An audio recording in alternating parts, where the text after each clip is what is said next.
आप सभी का स्वागत है सक्सेस की 98 के चैनल के ऊपर। इस वीडियो में कवर करेंगे 10 दिसंबर के सारे इंपॉर्टेंट क्वेश्चन करंट अफेयर के। और आज से क्लास काफी इंपॉर्टेंट है क्योंकि 10 में ना 6 से 7 क्वेश्चन ऐसा है जो कि आपके एग्जाम में बन सकता है। और एक बात, कल एक छात्र बोल रहा था ये करंट अफेयर जो करवा रहे हैं ना, थोड़ा आप डीपली करवा रहे हैं, उतना डीपली पूछेगा। देखो एक ही बात बोल रहा हूं, जिस दिन आपका एग्जाम होगा ना और जैसा रेलवे क्वेश्चन पूछ रहा है, अगर मान लो जैसे छात्र बोल रहे हैं भैया किसी का करंट अफेयर रेलवे में नहीं फंसा, अगर मान लो आपको मैं डीपली पढ़ा रहा हूं, जैसे क्वेश्चन रेलवे पूछ रहा है, मैं वो हर एक पॉइंट को बाबू नोटिस कर रहा हूं। और 10 से 12 मिनट का ही क्लास होता है, ये भी नहीं कि क्लास आपको 1 घंटे 1.5 घंटे करवा रहा हूं, दुनिया भर का नोट्स करवा रहा हूं। 12 मिनट ही अगर ईमानदारी से देख लोगे ना, आपका क्लास एकदम अच्छे से कवर हो जाएगा और एग्जाम के दिन कम से कम आपको रोना नहीं पड़ेगा, इसकी गारंटी मैं दे सकता हूं। ठीक है, तो बस क्लास अच्छे से करिए, बहुत टाइम भी आपका नहीं ले रहे हैं, इसका पीडीएफ भी आपको डेली फ्री में दे भी दे रहे, डाउनलोड कर लीजिएगा टेलीग्राम के ग्रुप के ऊपर, ताकि किसी को भी कोई दिक्कत ना हो। ठीक है, क्लास स्टार्ट करवाते हैं। आज शायद 6ठा क्लास है, 7 क्लास के बाद सीधा जो है वो लाइव क्लास अपना चलेगा। वीकली टेस्ट किसी भी कोर्स में आप हो, एनटीपीसी में हो, ग्रुप डी में हो, वहां पर एप्लीकेशन पर आपको एक लाइव क्लास देखने को मिलेगा। ठीक है, जो आपको हर हफ्ते में लगाना है। एप्लीकेशन का नाम याद रखिएगा, सक्सेस की 98 ऑफिशियल। आप कोई भी कोर्स लेते हो, इसके अंदर सब कुछ है। करेंट अफेयर का वीकली टेस्ट आपको मिलेगा। ठीक है, क्लास स्टार्ट करवाते हैं। पहला क्वेश्चन क्या बोल रहा है, देखो आज के डेट में बहुत सारा एआई आ गया है, चैट जीपीटी आ गया है, गूगल जेमिनी आ गया है, ओपन एआई आ गया है, बहुत सारा।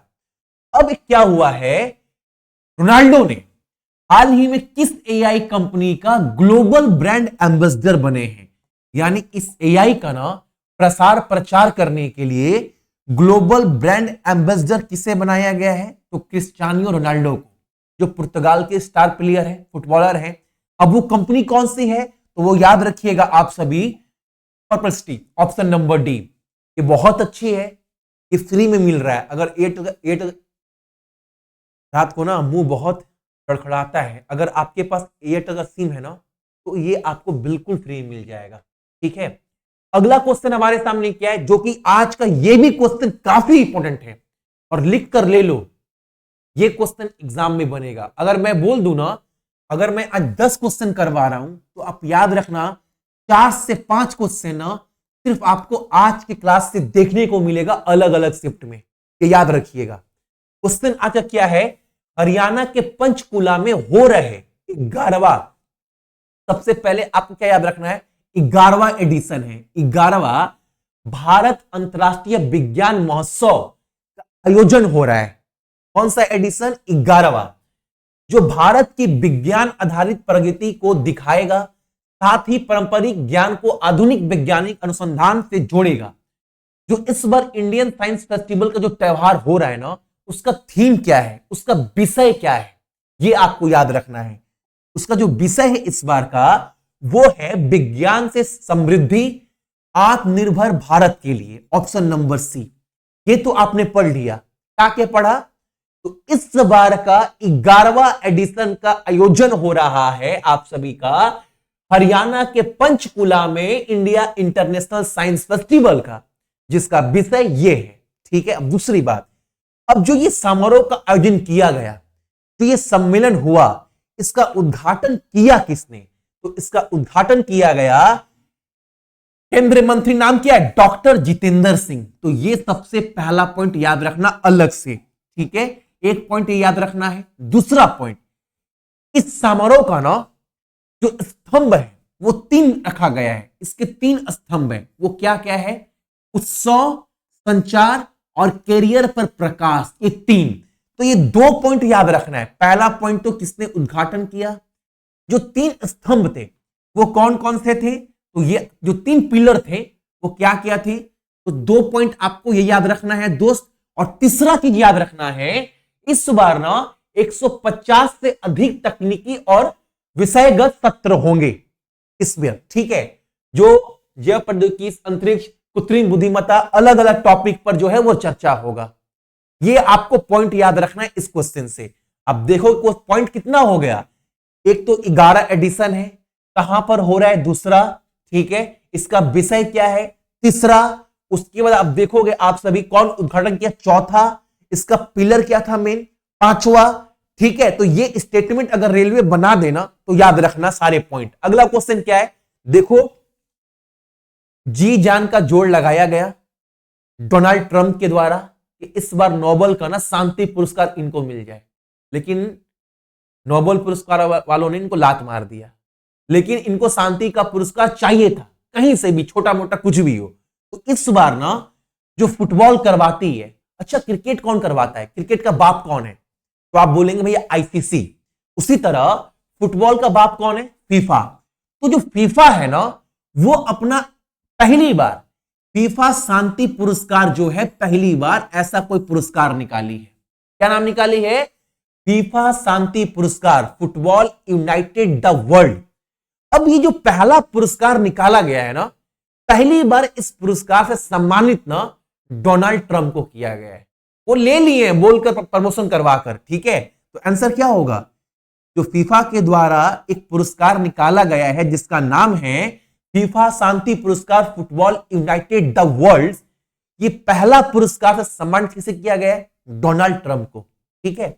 अगला क्वेश्चन क्या है, बहुत इंपॉर्टेंट क्वेश्चन, पर्यटन मंत्रालय, संस्कृति मंत्रालय और संगीत नाटक अकेडमी और आंध्र प्रदेश एजेंसी के सहयोग से 6 से 7 दिसंबर के बीच में ना आंध्र प्रदेश के विजयवाड़ा में तीसरा संस्करण यानी थर्ड एडिशन का कृष्णावेणी संगीत निर्जम समारोह का उद्घाटन किया गया, ठीक है। अब आपको बताना यह है कि इस बार का कृष्णावेणी संगीत नरिंजम 25 का विषय क्या था, तो वो आपको याद रखना। जो विषय है ना इस बार, वो विषय दिया गया है तेलुगु संगीत परंपराओं की समृद्धि का उत्सव। ऑप्शन नंबर हमारा बी, याद रखिएगा आप सभी। अगला प्रश्न हमारे सामने क्या है, बहुत इंपॉर्टेंट, मैं बोल रहा हूं ना, आज की क्लास से लिख कर ले लो, 10 में 4 से 5 क्वेश्चन आपके एग्जाम में बनेगा। एक क्वेश्चन क्या बोल रहा है, बहुत इंपॉर्टेंट है, बोल रहे हैं ना। सबसे पहला पॉइंट क्या है, भारत और मलेशिया के बीच में जो संयुक्त सैन्य अभ्यास होता है उसका नाम क्या है, हरिमु शक्ति। सबसे पहला पॉइंट, ठीक है। इस बार का कौन सा एडिशन हुआ, इस बार कौन हुआ संस्करण, तो 5वां एडिशन का आयोजन किया गया। अब ये कहां पर हुआ, तो चौथा पॉइंट, ये हुआ है आपका महाजन फील्ड फायरिंग रेंज राजस्थान में। तो इस क्वेश्चन से आपको क्या याद रखना है, पहला तो कहां पर हुआ, पहला पॉइंट जो हुआ वो कौन सा एडिशन था, 5वां। इंडिया और मलेशिया के बीच में जो अभ्यास होता है उसका नाम क्या है, याद रखना है। अब आगे बढ़ते हैं, एक पॉइंट याद रखना आप सभी, इस बार ना जो ये अभ्यास किया गया इंडिया और मलेशिया के बीच में ना, इसमें मुख्य रूप से भारत की तरफ से डोगरा रेजिमेंट के द्वारा किया गया, तथा मलेशिया का जो प्रतिनिधि है वो 25वां बटालियन रॉयल मलेशिया सेना के द्वारा किया गया। यह पॉइंट आपको याद रखना है किसी भी कीमत पर। इस अभ्यास का मेन मुख्य उद्देश्य क्या था, तो वो था बाबू आतंकवाद रोधी से बचना उनसे, प्लस घेराबंदी, तलाशी अभियान, खोजना और उसको नष्ट करना। हेलबॉर्न ऑपरेशन शामिल था इसके अंदर, जटिल सुरक्षा स्थितियों के दौरान संयुक्त प्रतिक्रिया विकसित करना शामिल है। ये सारे पॉइंट को विशेष रूप से इस अभ्यास के दौरान जो है वो फोकस किया गया। अब अगला क्वेश्चन भी बहुत इंपॉर्टेंट है, भारत और रूस के बीच में मछली, मांस और डेयरी व्यापार विस्तार पर एक सम्मेलन का आयोजन किया गया। यानी इंडिया और रसिया के बीच में ना एक मीटिंग हुआ जो भारत में ही हुआ, व्यापार को लेकर, वो भी व्यापार के किस क्षेत्र में, तो मछली, मांस और डेयरी प्रोडक्ट को लेकर, ठीक है। ये कहां पर हुआ, इसका जो सम्मेलन है वो हुआ आपका नई दिल्ली में। Option number D. अगला प्रश्न हमारे सामने क्या, बहुत इंपॉर्टेंट, गरुड़ शक्ति, ये अभ्यास का 10वां एडिशन जो भारत और इंडोनेशिया के बीच का एक बल अभ्यास है, पहला पॉइंट। अब ये कहां पर शुरू किया गया, कहां पर हो रहा है? आप बोल सकते हो ये जो हो रहा है ना आपका बकलो हिमाचल प्रदेश में हो रहा है। Option number D. इतना याद रहेगा और कुछ नहीं है। अब आपको बस इतना याद रखना है, ये जो अभ्यास हुआ ना गरुड़ शक्ति जो इंडिया और इंडोनेशिया के बीच का है, ये किस चीज पर मेन फोकस किया गया इस अभ्यास में, आपको बस ये याद रखना है। जिसमें आतंकवाद विरोधी अभ्यास था, लड़ाकू शूटिंग, हेलबॉर्न ऑप्सा, स्नाइपिंग और ड्रोन काउंटर यूएस रणनीति के माध्यम से अंतर संचालन को मजबूत करने पर ध्यान केंद्रित किया गया इस अभ्यास के दौरान। ठीक है, ये सारे पॉइंट ना पीडीएफ में डाल दिए, तो एक बार बस रिवीजन कर लेना और कुछ नहीं करना है। अगला क्वेश्चन हमारे सामने क्या है? भारत और यूनेस्को की अमृत संस्कृति विरासत संरक्षण अंतर सरकारी समिति की 20वां सत्र की मेजबानी किस स्थान पर किया गया? अब देखो, आपको पता है हर देश में यूनेस्को हर साल ना बहुत सारे स्थान को चुनता है ताकि उसको वर्ल्ड हेरिटेज साइट में विश्व धरोहर सूची में शामिल किया जा सके। ठीक है, अब जितने भी सूची हैं विश्व भर में, उसका संरक्षण कैसे किया जा सके, इसके ऊपर ना 20वां बैठक हुआ है। ये कहां पर हुआ है? तो ये हुआ है लाल किला में। Option number B. इतना याद रहेगा और कुछ नहीं है। अगला क्वेश्चन हमारे सामने क्या है यहां पर? 2025 में भारत पहली बार अंतरराष्ट्रीय लोकतंत्र एवं चुनाव सहायता संस्थान इंटरनेशनल आइडिया की अध्यक्षता करेगा, जो 2025-26 तक चलेगा। इस भूमिका में भारत का प्रतिनिधित्व कौन कर रहे हैं? तो हमारे देश के मुख्य चुनाव आयोग के कमिश्नर कौन है? कैनेश कुमार। अब ये क्या है भैया? देखो, पूरे विश्व भर में ना जहां जहां भी वोटिंग होता है वहां लोकतंत्र को कैसे बचाया जा सके, इसी को लेकर एक हुआ सम्मेलन होगा।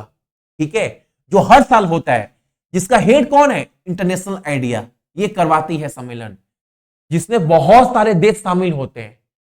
अब 25 से 26 तक के लिए उस सम्मेलन का अध्यक्षता कौन करेगा? तो कैनेश कुमार, वही जो हमारे इलेक्शन कमिश्नर के हेड है, जो बोलते क्या है, माता बहन की फोटो साझा करनी चाहिए। अगला क्वेश्चन क्या है? 2024 एक रिपोर्ट आया है, 2024 और 25 के दौरान इस विरासत स्मारक पर घरेलू पर्यटक की संख्या सबसे अधिक रही है, जो कि 6.26 मिलियन रहा है। कौन सा? ताजमहल। Option number D. तो आज का क्लास का टाइमिंग क्या रहा आपका? मात्र 13 मिनट। इतने देर ही अच्छे से पढ़ना है। इसका पीडीएफ डाल दूंगा रिवीजन के तौर पर। एक बार ना आप 5 मिनट भी नहीं लगेगा, एक बार पीडीएफ को रिवीजन कर लीजिएगा। यानी क्लास भी देख लिए, क्वेश्चन समझ भी गए, कान में गूंज भी गया। अब एक बार रिवीजन कर लो, हो गया। करेंट अफेयर इतनी देर ही ईमानदारी से पढ़ना है, पंडित नहीं बनना है। वरना पंडित बनने के चक्कर में ना लोग इस फील्ड में, इस दलदल में 2 साल 3 साल से पढ़े ही हैं, नोट्स बने जा रहा है, कॉपी भरे जा रहा है। तो आपको इतना ही पढ़ना है ना दोस्त, जिससे आपका रिजल्ट हो जाए। क्वेश्चन वैसा पढ़ना है, बोझ नहीं बनाना है। आप पंडित बनने नहीं आए इस फील्ड में, आप तैयारी कर रहे हो एग्जाम निकालने के लिए, पंडित बनने के लिए नहीं। इस बात को सबसे पहले आपको समझना पड़ेगा। सभी को बहुत बहुत गुड मॉर्निंग। अपना ख्याल रखना, परिवार का ख्याल रखिएगा, आपके साथ देश का भी। जय हिंद।